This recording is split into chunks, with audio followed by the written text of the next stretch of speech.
Hello friends, मैं राहुल कुमार जो postal assistant work कर रहा हूँ। आज की इस वीडियो में बात करेंगे री एलोकेशन के बारे में, जो कि आपका सबसे अभी मेन इंपॉर्टेंट क्यूरी है।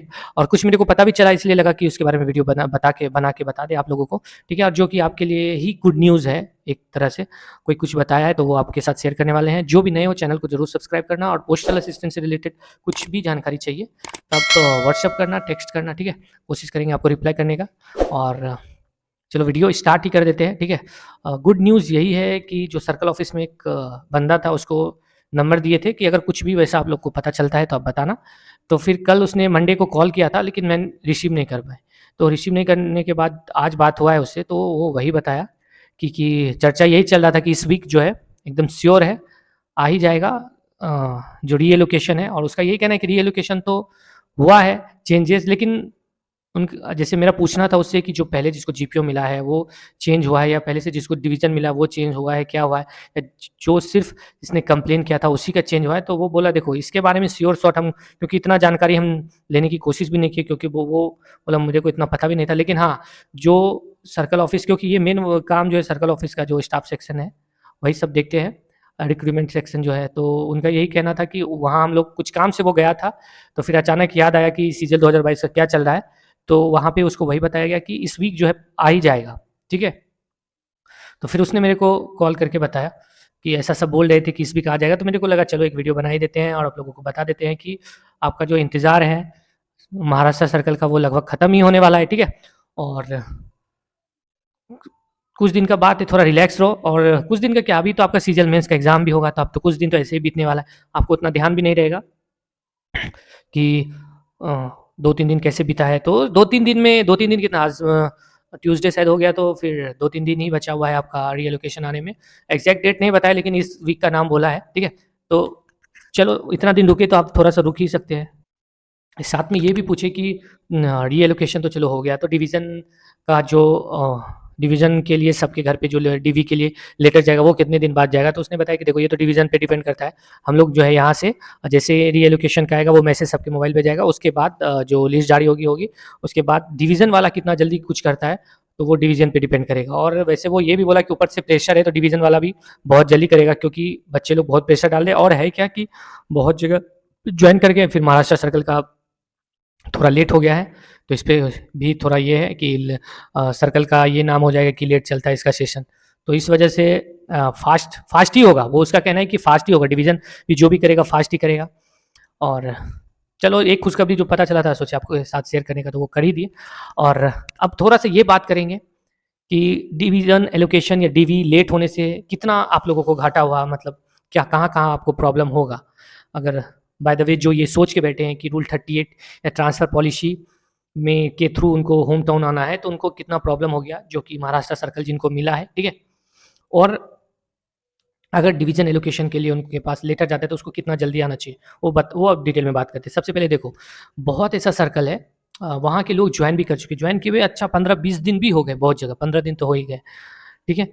और इतना हो गया, और वो लोग को ट्रांसफ़र में तो फ़ायदा होएगा ही, क्योंकि ट्रांसफ़र का क्या रूलिंग है, 1 ईयर जिस दिन से आप जॉइन किए हो उस दिन से 1 ईयर जैसे ही कंप्लीट होगा, जो सबसे पहले फॉर्म भरेगा, ठीक है, उसका सबसे पहले ट्रांसफ़र रूल 38 में आएगा।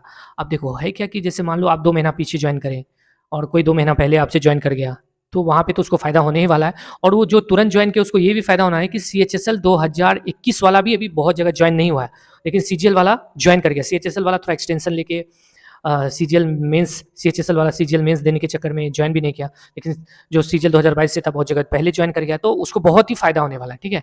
चांसेस रहेगा कि घर जाने का उनका, क्योंकि है क्या कि देखो मोस्ट ऑफ द स्टेट में अभी बचा हुआ है, लेकिन कुछ स्टेट ने जॉइन करा लिया, तो नंबर ऑफ जो ट्रांसफ़र रूल में जो उनका रैंक रहेगा वो थोड़ा ज़्यादा दूर नहीं रहेगा। हाँ, आप लोग अगर महाराष्ट्र, स्पेशली महाराष्ट्र सर्कल कि आपको लेट से जॉइन करा रहा है, सेम प्रॉब्लम मेरे साथ हुआ था, ठीक है। आज जो मेरा यहाँ रुकने का वजह है वो एक ये भी है, क्योंकि मोस्ट ऑफ द सर्कल वाले फैब में ही जॉइन कर गए थे, ठीक है। महाराष्ट्र सर्कल का कुछ डिवीज़न तो और लेट भी किया, मेरे से बाद भी जॉइन किया। तो महाराष्ट्र सर्कल मार्च के बाद से सबको जॉइनिंग देना स्टार्ट करा, तो डेट ऑफ जॉइनिंग सबका ये हो गया, दूर हो गया, तो दूसरे स्टेट वाले वो बहुत लोग चले गए सेम एग्ज़ाम पास करके, लेकिन अभी हम यहीं हैं। तो यही सब प्रॉब्लम होता है और आप लोगों के साथ भी होने ही वाला है। और देखो मेरे को तो डर लग रहा था कि कहीं आपको दिसंबर के बाद या ऐसा कुछ ज्वाइन करा था तो फिर तो आपको इंक्रीमेंट में भी प्रॉब्लम होने वाला था, ठीक है। लेकिन चलो अभी ज्वाइन करा लेगा तो उसको भी जुलाई में इंक्रीमेंट लगेगा, आपको भी जुलाई में ही लगेगा। और फिलहाल एक खुशखबरी आपके साथ ये भी है कि जो 42% हमारा डीए था वो 46% हो गया है। पोस्टल डिपार्टमेंट वाले ने आज एक दिन पहले लेटर जारी किया था, तो हमको लगता है कि 2-3 दिन में सब कुछ क्लियर हो जाएगा। तो जो भी आप लोग ज्वाइन करोगे तो आपको लगभग 45,400 के लगभग आपको सैलरी मिलेगा। और फिर उसके बाद फिर देखा जाएगा, क्योंकि जनवरी में भी कुछ एक्सेस हाइक होने वाला है। अगर वो 50% हमारा डीए हो जाएगा तो ऐसा है कि डीए प्लस बेसिक पे ऐड हो जाता है। तो वो सब देखते हैं सरकार कितना क्या करती है। फिलहाल अभी बोनस अभी तक नहीं आया, रेलवे वाले को तो आ गया, अपना तो अभी तक आया नहीं है। पता नहीं कब आएगा, क्या आएगा, नहीं आएगा, वो पूछना पड़ेगा, क्योंकि पिछली बार भी हम लोगों को लेट ही मिला था। अभी इस बार देखते हैं क्या होगा। और यहीं पे यूनियन काम करती है, ठीक है जी। ये सब जो बोनस वोनस है ना वो थोड़ा लेट से मिलता है, तो यूनियन वाले यहीं पे प्रेशर डालते हैं तो बोनस अपना टाइम से आता है, ठीक है। तो अभी तक तो पता नहीं यूनियन वाले कुछ किए हैं या नहीं किए हैं, लेकिन अभी तक तो कुछ आया नहीं है, आएगा, देखते हैं, ठीक है। रिक्वेस्ट है आप लोगों से जिनका भी अभी डॉक्यूमेंट अपना अपना चेक कर लो, ठीक है। जो भी आपके पास डॉक्यूमेंट है, पैन कार्ड, आधार कार्ड, बहुत लोग पूछते हैं कि पैन कार्ड मस्ट है या नहीं है। पैन कार्ड एकदम मस्ट ही है, क्योंकि वो आपको एनपीएस न्यू पेंशन स्कीम वाले में तो ज़रूरी है, और कोई भी अकाउंट ओपन करोगे तो उसके लिए तो ज़रूरी है ही। सैलरी किस में आएगा, क्या दूसरे बैंक वाले में आ सकता है या सेम? जैसे ही आप ज्वाइन करोगे ना तो वहाँ पोस्टल विभाग का एक सैलरी अकाउंट ओपन करा जाएगा, जिसको सेविंग अकाउंट या आईपीपीबी अकाउंट भी बोल सकते हैं, इंडिया पोस्ट पेमेंट बैंक, उसमें भी आता है, ठीक है। तो आईपीपीबी क्या है कि जस्ट लाइक ऐप है, ठीक है। जैसे फ़ोन पे है ना वैसे ही, तो आईपीपीबी से आपका कोई भी अदर बैंक का भी लिंक हो जाता है अकाउंट, और फिर अपना जो सेविंग बैंक है वो भी लिंक हो जाता है। तो अगर आईपीपीबी में आएगा तो आप किधर भी पैसा को ट्रांसफ़र कर सकते हो, इसलिए टेंशन मत लेना, ठीक है। हाँ, कोई भी नेशनलाइज बैंक का अकाउंट इसलिए बोल देते कि एनपीएस के लिए वो अपने से उसका आईएफएससी कोड और फिर ये मांगता है अकाउंट नंबर, तो उसके लिए उस जो अकाउंट है नेशनलाइज बैंक का, जैसे स्टेट बैंक और जो भी है बैंक, तो उसका बोलेगा या तो आपको कैंसल चेक देना है या फिर आपके पास उसका जो पासबुक का फर्स्ट पेज है जिसमें सारा इन्फॉर्मेशन रहता है वो देना रहता है, ठीक है। तो ये यहाँ पे ज़रूरी है। और डॉक्यूमेंट से रिलेटेड बात करते हैं, जैसे आपका कुछ भी डॉक्यूमेंट है, ठीक है, 10th का सर्टिफिकेट, मैट्रिक, इंटर, जो भी सर्टिफिकेट है, ग्रेजुएशन का जो भी है, प्रोविजनल ये है तो चलेगा, उतना टेंशन नहीं लेना है। प्रोविजनल है तो ये नहीं कि एकदम टेंशन में कि मेरे पास डिग्री नहीं है ओरिजिनल तो क्या करें नहीं करें। प्रोविजनल है तो महाराष्ट्र सर्कल में ये सब के लिए दिक्कत नहीं होगा, उतना टेंशन मत लेना, सब कुछ चलेगा। अगर कुछ दिक्कत होता है तो हम लोग यूनियन वाले से बात करेंगे तो उसको रिजॉल्व करेंगे, क्योंकि वो अपना इशू नहीं है, वो सरकार का इशू है। उसने अपने लोग को अवेलेबल नहीं करवाया तो हमारे पास नहीं है, अगर देता तो अपने पास रहता है, ठीक है। और मेरा एक ही बात कहना है कि देखो अभी आप ये मत सोचना कि अभी से ही कैरेक्टर सर्टिफिकेट, अभी से ही मेडिकल सर्टिफिकेट, अभी से सब कुछ करवा ले, नहीं। आपको जो भी सर्टिफिकेट आपके पास, जैसे अटेस्टेशन फॉर्म है उसमें क्या फिल किया जाता है, कैसे करना चाहिए, तो वो सब आपको देख के रखना है। पहले भी वीडियो में बताया, लेकिन फिर से बता रहे कि वो सब अटेस्टेशन फॉर्म निकाल के देख के रखना, कहाँ पे क्या लगता है, किसका साइन, कौन कहाँ पे किस जगह होगा, नहीं पता चलता है तो जो ग्रुप में आप ज्वाइन करते हैं वहाँ से पूछो, ठीक है। कैरेक्टर सर्टिफिकेट पे आप किसका साइन लोगे, कौन आपका जान पहचान का है, वो सब आप ध्यान करते रहना। अगर ये सब अभी नहीं देखे रहोगे तो बाद में जैसे ही आएगा तो आप थोड़ा पैनिक होगे, फिर कॉल करना इधर उधर स्टार्ट करोगे, ठीक है। तो वहाँ पे थोड़ा इशू होता है। साथ में बहुत लोग, होता क्या है कि वो अभी तक तो देखो, मान लो कोई फर्स्ट हैंड होगा जो कहीं भी डॉक्यूमेंट वेरिफिकेशन नहीं करवाया है, तो उसको प्रॉब्लम क्या क्रिएट होता है कि वो अभी अपना डॉक्यूमेंट चेक नहीं किया रहता, तो उसमें देखता है क्या कि बाद में जब डॉक्यूमेंट वेरिफिकेशन में जाता है तो वहाँ पता चलता है कि मेरे तो इस वाले सर्टिफिकेट में नाम में थोड़ा सा ये स्पेलिंग, यहाँ पे स्पेस ज़्यादा हो गया, या यहाँ पे ये होना चाहिए था, वहाँ पे वो नहीं है, मेल की जगह फीमेल कर दिया, सब कुछ सही है लेकिन मेल की जगह फीमेल कर दिया, ठीक है। तो वो बाद में पता चलता है। तो मेरा यही कहना है कि एक बार आराम से बैठ के आपका जो भी डॉक्यूमेंट है उसको अच्छे से आप चेक कर लो, ताकि आपको आपके पहुँचने के बाद वहाँ पे आपको कोई दिक्कत ना हो, ठीक है। तो देखो डॉक्यूमेंट हो गया, पैन कार्ड, आधार कार्ड, ये सब हो गया, कास्ट सर्टिफिकेट है, वो सब चाहिए। बहुत लोग ऐसा बोल रहे कि भैया मान लो हम ओबीसी है, मेरा टिक हो गया है एज रिलैक्सेशन में, लेकिन मेरे को एज रिलैक्सेशन नहीं चाहिए, तो उतना टेंशन मतलब वो सब चलेगा। एज रिलैक्सेशन जो है अपना ओबीसी सर्टिफिकेट ही होता है, ठीक है। और वैसे एससी वालों के लिए एससी सर्टिफिकेट ही होता है, वो कुछ एक्स्ट्रा नहीं लगता, ठीक है। और पीडब्ल्यूडी कैंडिडेट के लिए जो आपका जो सर्टिफिकेट है पीडब्ल्यूडी का, वो आप जहाँ से वो सर्टिफिकेट है वहाँ के सुप्रिटेंडेंट का होना चाहिए, ये सब ध्यान करना।